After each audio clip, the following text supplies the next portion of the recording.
Deus, que está no segundo livro de Timóteo, segunda carta de Paulo a Timóteo. Ontem eu estive lendo essa carta e o Senhor me chamou a atenção para esse texto mais uma vez.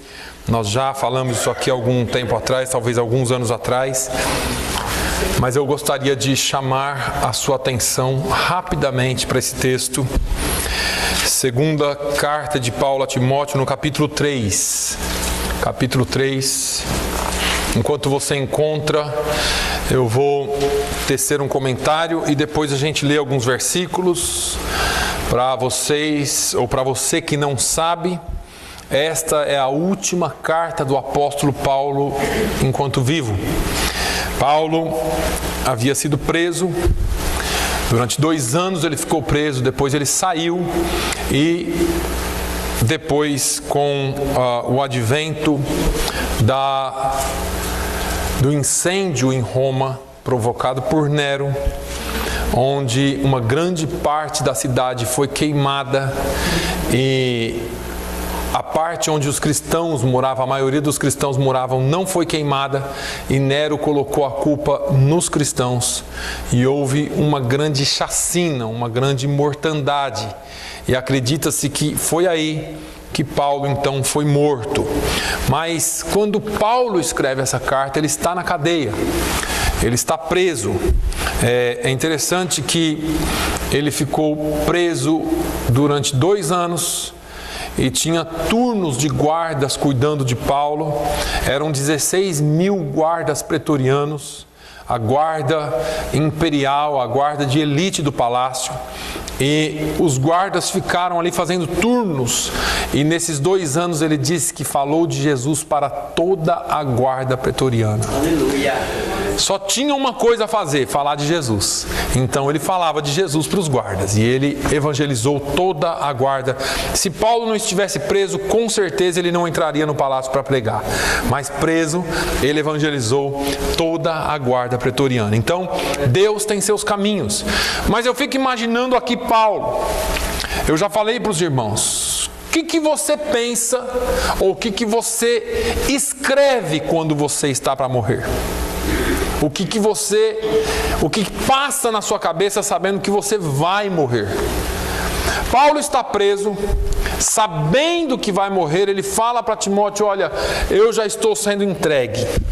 Se você pegar no versículo 6 do capítulo 3, ele fala: porque eu já estou sendo oferecido por aspersão de sacrifício, e o tempo da minha partida está próximo.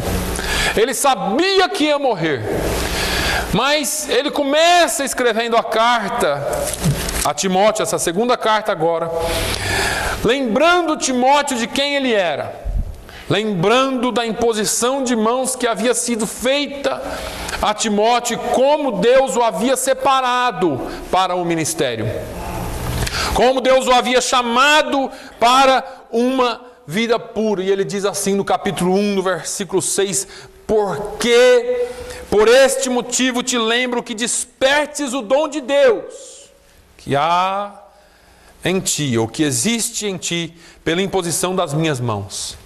Timóteo, um dia você foi separado, você foi chamado para falar do Evangelho de Cristo. Lembra-te disso. Desperta isso. E ele diz: porque Deus não nos deu o espírito de temor ou de covardia, mas nos deu um espírito de fortaleza e de amor e de moderação.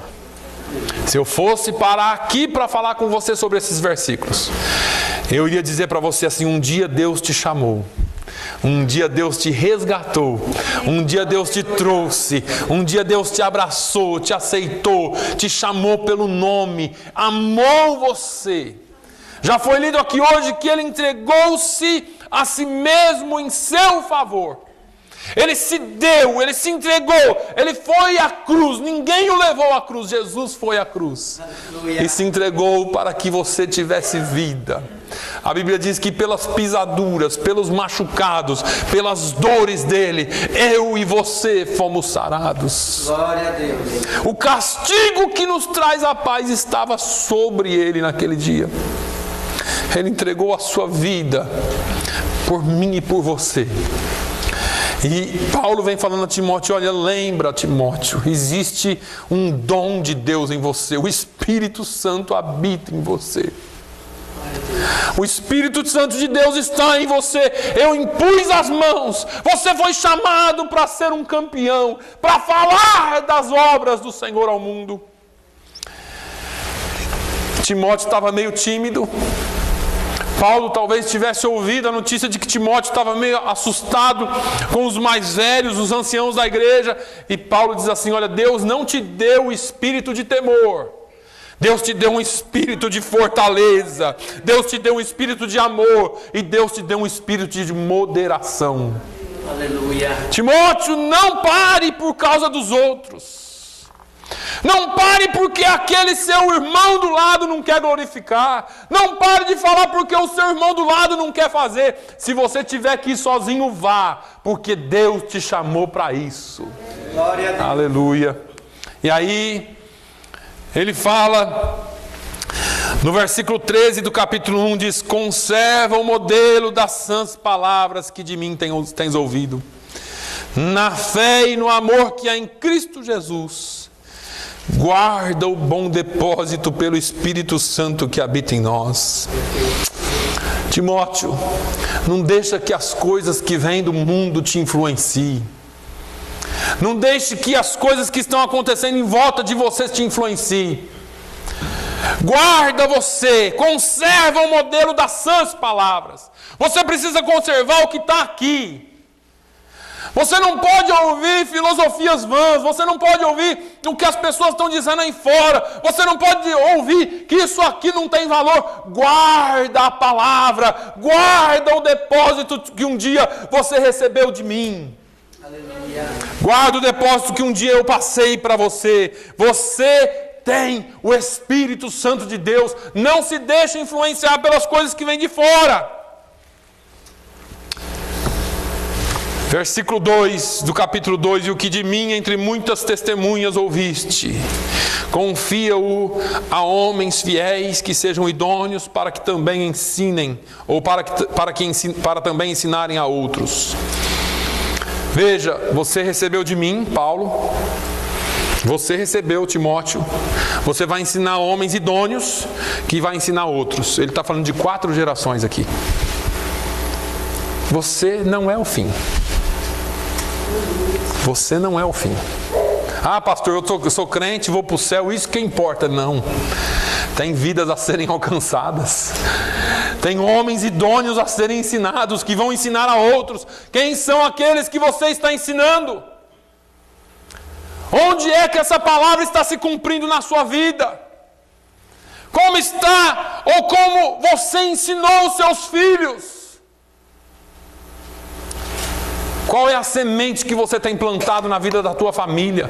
Qual é a semente que você tem plantado na vida dos teus amigos? Lá no teu emprego, lá na tua escola, lá onde você está, seja você empregado ou patrão. Como é que as pessoas te veem? Como é que eles veem Jesus Cristo em você? Eu já disse aqui, você é a única Bíblia que eles leem. Ontem eu ouvi o pastor dizer, você é o Jesus que eles veem. Porque eles não veem Jesus em mais nada. Se eles não virem Jesus em você, eles nunca verão Jesus. Você é o único Jesus que eles veem. Versículo 8 do capítulo 2. Lembra-te de que Jesus Cristo, que é da descendência de Davi, ressuscitou dos mortos segundo o meu evangelho. Eu fico pensando em Paulo falando isso para um pastor. Timóteo era pastor. O pastor Orlando, lembra de Jesus Cristo? Tá de brincadeira? O cara falar para eu lembrar de Jesus Cristo, rapaz. Sou crente, ó. Se fosse lá no Rio Grande do Sul, falava, sou crente, tchê. Tchê. O cara tá falando para eu lembrar de Jesus Cristo? É porque de vez em quando a gente esquece de Jesus Cristo. É porque de vez em quando a gente fica tão atribulado, tão atarefado, tão cheio de coisa que a gente esquece de Jesus Cristo. a gente esquece quem nós servimos. A gente esquece quem Ele é. Aí qualquer coisinha é grande para nós. As pessoas vêm pedir para mim oração por coisas fúteis. Não tem problema, continue vindo. Mas eu quero que você se lembre de Jesus Cristo. Aleluia. Eu quero que você se lembre quem é o seu Deus. O que Ele fez por você na cruz do Calvário. E Ele venceu tudo, inclusive a morte, por você na cruz do Calvário. Aleluia. Ele disse: eis que estou convosco todos os dias até a consumação dos séculos. Eu não te deixarei e nem te desampararei. Esse é o Deus que nós servimos. Timóteo, lembra-te de Jesus Cristo. Timóteo, lembra-te de que Jesus Cristo, que é da descendência de Davi, ressuscitou dos mortos, irmãos. Nós servimos um grande Deus. Nós servimos o Deus Todo-Poderoso. Nós servimos o Deus, e é Ele, é o Evangelho dEle que nós pregamos. Quantas vezes nós nos abatemos pelos problemas da vida?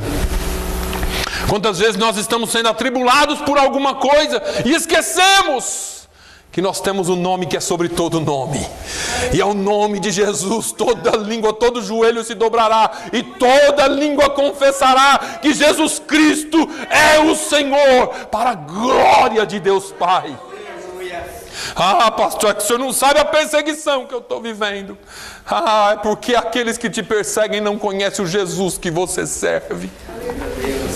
Ah, pastor, o senhor não está vendo o tamanho do meu problema. É porque o teu problema ainda não viu o tamanho do teu Deus. Porque a hora que você apresentar problema, eis aqui o meu Deus, acabou tudo. A Bíblia diz que Ele aplana os montes para você passar. Aleluia.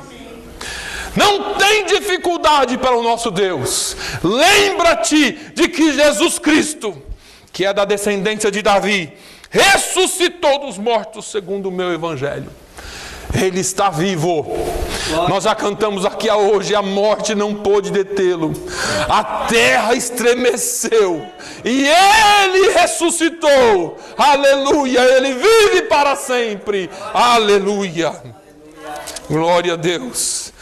Mas vamos lá ao capítulo 3, Paulo começa depois a dar algumas orientações para Timóteo. Ele diz assim: Timóteo, nos últimos dias sobrevirão tempos trabalhosos. A tradução original diz tempos penosos. Tempos penosos não é pena de galinha, é pena de sentença, de cadeia. Tá? Tempo penoso é como se você estivesse cumprindo uma pena. É uma sentença que é dada. Sobrevirão tempos penosos, onde a gente, por exemplo, diz assim: mas o certo virou errado. Parece que a gente está numa prisão, porque aqui nós ainda estamos vivendo mais ou menos bem, né? Mas em alguns lugares do mundo aí, os tempos trabalhosos, os tempos penosos. E aí ele fala de classes de pessoas. Haverão homens amantes de si mesmos. Isso não tem aqui, graças a Deus, é só de Canérica para lá. Homens amantes de si mesmos, avarentos, presunçosos, soberbos, blasfemos, desobedientes a pais e mães, ingratos, profanos, sem afeto natural, irreconciliáveis, caluniadores, incontinentes, cruéis, sem amor para com os bons, traidores, obstinados, orgulhosos, mais amigos dos eleitos do que dos amigos de Deus, tendo aparência de piedade, mas negando a eficácia dela. E ele dá o aviso final: destes afasta-te. Destes afasta-te. Parece, eu já falei aqui, parece que Paulo estava escrevendo o jornal de amanhã. Parece que a gente abre a Bíblia aqui e fala assim: mas Paulo morreu já faz um tempinho. Faz no mínimo quase 2.000 anos que ele morreu. E parece que ele estava escrevendo de hoje. E ele vem e dá aqui uma orientação muito grande a Timóteo, e inclusive nos versículos seguintes, no 8, No 9, ele fala sobre aqueles que se rebelaram contra a causa de Deus. Janes e Jambres, que nós não sabemos porque a Bíblia não faz outras menções. Mas ele diz, como esses aqui que eu estou falando para você, não irão, porém, avante. Porque a todos será manifesto o seu desvario, como também o foi o daqueles. Ele está dizendo, como estes homens, como estes aqui, Janes e Jambres, como eles resistiram a Moisés, assim estes homens dos dias de hoje também não irão avante. Ele diz assim, olha, vai acontecer um monte de coisa. Vai acontecer que homens se tornarão frios, avarentos, amantes de si mesmos, presunçosos. E aí ele dá aquele monte de classe. Aí você vê no versículo 10. São os versículos que eu quero que você acompanhe comigo. Versículo 10. Tu, porém, é interessante essa palavra. Mas você, o mundo está de ponta cabeça. O mundo vai virar de ponta cabeça.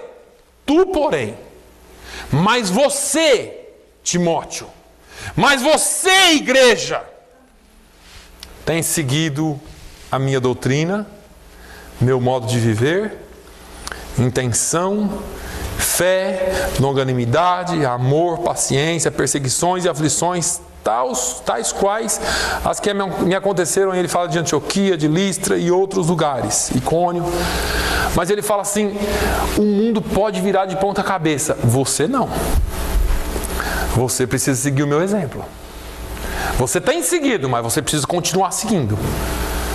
Você está vendo tudo de cabeça para baixo, você tem que se manter íntegro. Lembra do íntegro? Lembra do pio, do piedoso? Você tem que se manter íntegro nos caminhos do Senhor. Você não pode deixar se perder por causa desses homens. Você não pode deixar se perder porque o mundo virou de cabeça para baixo. E aí ele continua no versículo 12. Ou melhor, no versículo 13 e 14. Mas os homens maus, enganadores, irão de mal a pior, enganando e sendo enganados. E aí ele fala de novo.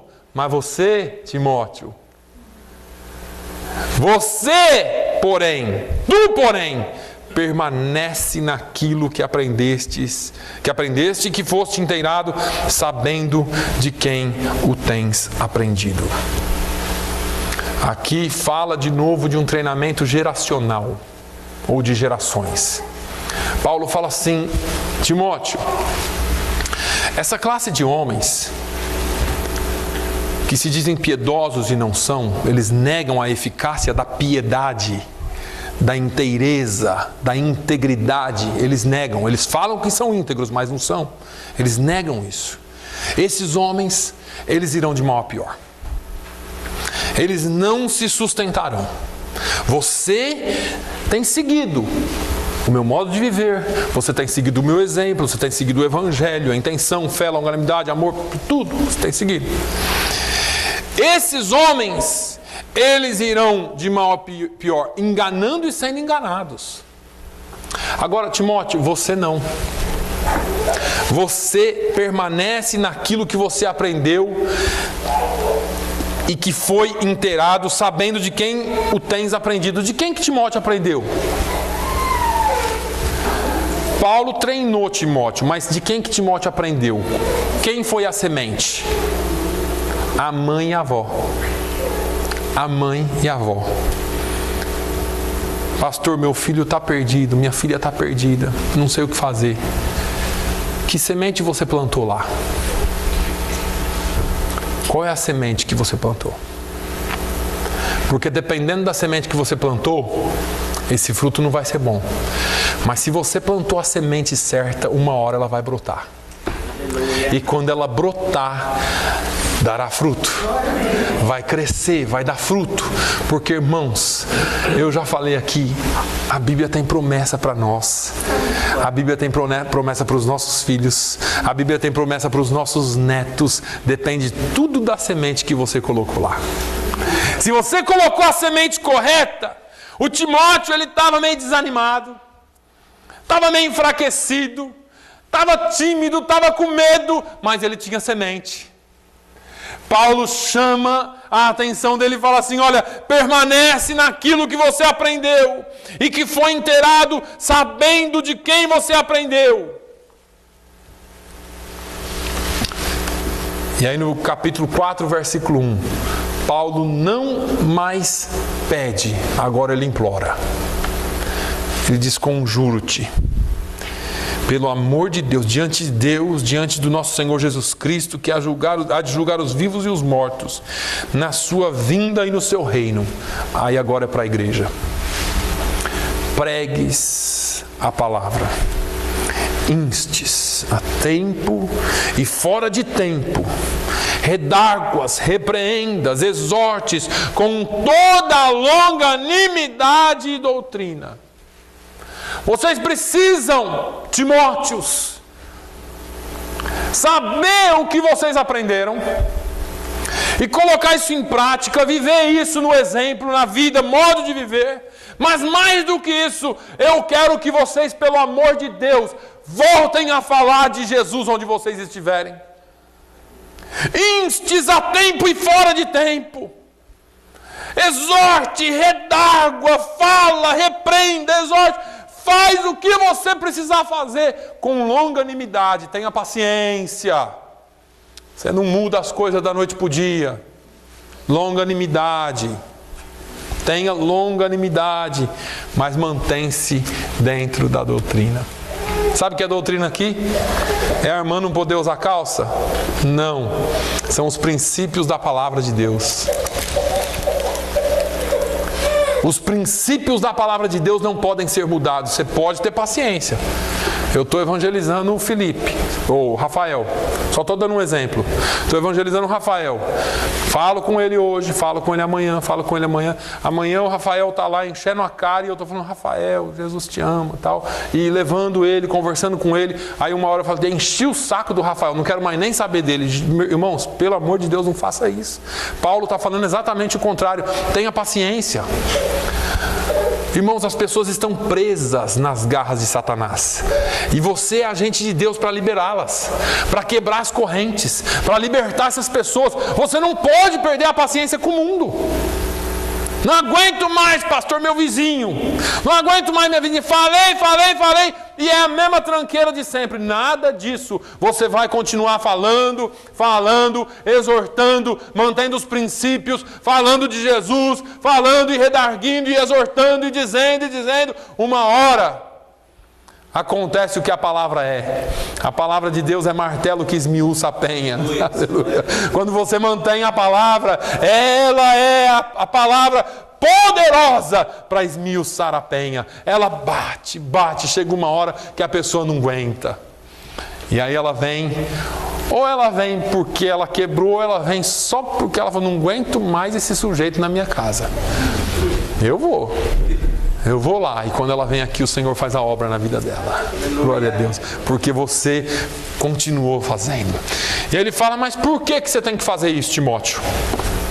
Você tem que fazer isso, Timóteo, porque virá um tempo em que não sofrerão ou não mais darão ouvidos à sã doutrina.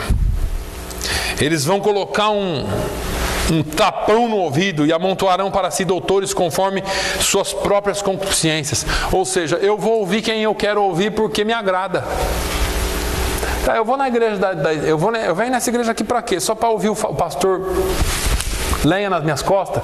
Teve uma irmã esses dias aí que falou: pastor, se eu tivesse avisado, eu tinha colocado couraça e capacete. Eu falei: é assim mesmo.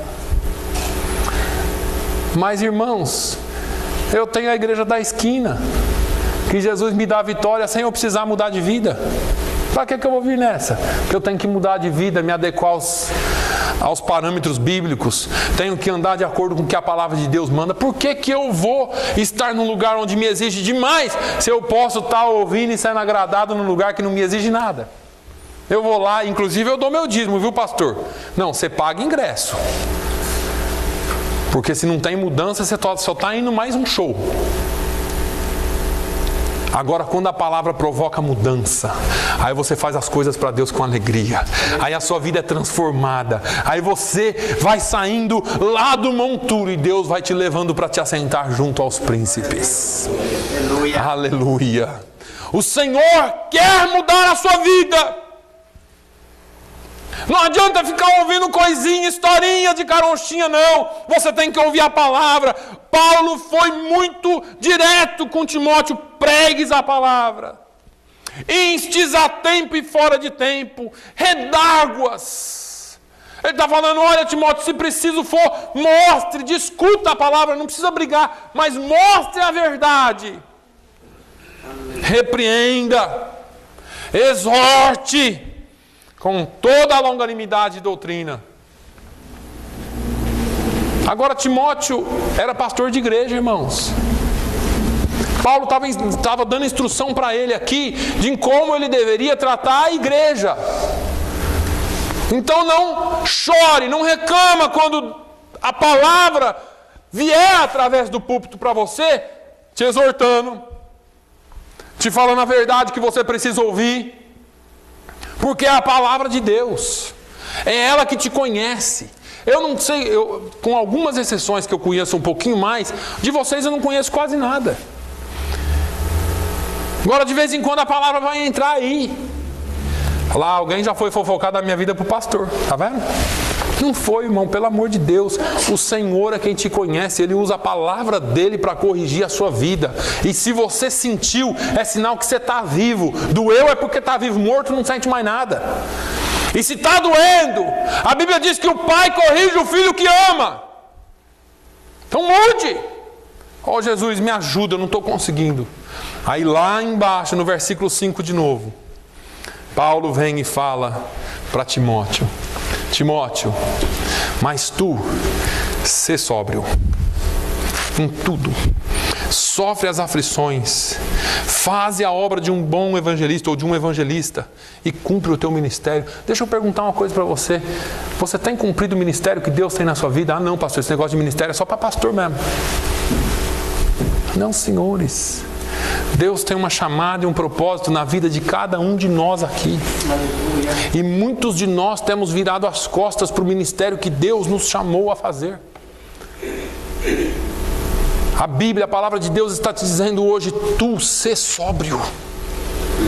Seja equilibrado, não seja louco, não haja como um bêbado, seja sóbrio em tudo. Ah, eu vou falar, eu até sou sóbrio em tudo, mas eu tenho um amigo lá no trabalho, ele me tira do sério, pastor. Aquele lá, é a hora que dá vontade de quebrar as pernas dele, quando não o pescoço. Ser sóbrio em tudo. Ser sóbrio em tudo, dê bom testemunho. Às vezes o diabo usa quem está do seu lado para te tirar a paz. Não deixe que isso te tire a paz. Ser sóbrio em tudo. Ser sóbrio em tudo. Sofre as aflições, irmãos. É uma geração de crente que dizem aí mimimi, né? Ai, não estou aguentando mais, pastor. A minha vida está uma bagunça de cabeça para baixo. Tá bom, eu vou te ouvir, mas eu quero te ajudar a você vencer em nome de Jesus e ser sóbrio. Seja sóbrio em tudo. Sofre as aflições. É isso aí, ser crente é sofrer. Ih, esse evangelho de novo, pastor. Quer dizer que a gente nasceu só para sofrer? Não. Mas por Jesus nós vamos sofrer perseguições. Vamos sofrer aflições. Você tem que ser sóbrio em tudo e sofrer as aflições e continuar fazendo a obra de um evangelista. Glória a Deus. Evangelista não é cargo na igreja? Não, evangelista é para todo crente. O Senhor nos chamou a todos para sermos evangelistas. O Senhor nos chamou a todos para evangelizar, para falar do amor dele, ou com palavras, ou com o seu testemunho, ou com os dois, porque Pedro diz assim lá em 1 Pedro 3, falhou a minha memória agora, mas se eu não me engano 5, santificai-vos ao Senhor e estejais prontos para responder a qualquer um que vos perguntar a razão da esperança que há em vós. Aleluia. Com amor e mansidão. Você precisa estar pronto para responder, mas como eu vou responder se ninguém perguntar? Se você é igual a ele não vai te perguntar. Agora o cara pisa na bola, te trai, faz, acontece tudo de errado com você. E você se mantém sóbrio, amigo, longânimo. O cara vai falar assim, escuta, um dia vai cair a ficha. Eu só piso na bola com esse cara e ele só faz bem pra mim. Ele vai, escuta, posso te perguntar uma coisa? O que é que tem de diferente em você? O que é esse negócio que acontece com você? Que a sua reação é sempre diferente da que eu espero. E aí você vai ter condições de responder a razão da esperança que há em ti. Esteja sempre pronto para responder. Lembra-te, para eu encerrar isso aqui, lembra-te, Jesus te chamou. O Senhor te chamou para uma obra. O inimigo ele fica colocando coisas no nosso caminho para nós perdermos o foco. O inimigo levanta barreiras, batalhas, nos envolve em coisas para nós perdermos o foco. Às vezes um irmão trai, uma irmã trai, um amigo trai, não tem problema, mantenha o foco em Jesus, perdoe. Porque o Senhor quer te usar como um grande evangelista na obra dele. E a sua vida tem que ser o espelho e a motivação para que as pessoas possam vir para Jesus. Que o Senhor possa fazer de tu sóbrio em tudo, que você consiga sofrer as aflições sem murmurar e sem desistir, e que você possa fazer a obra de um bom evangelista e cumprir o teu ministério. Lembra-te de quem está contigo. Lembre-te de que Jesus, esse que eu prego, ressuscitou dos mortos. E ele disse, estou contigo todos os dias, até a consumação dos séculos. Amém? Feche os seus olhos, por favor.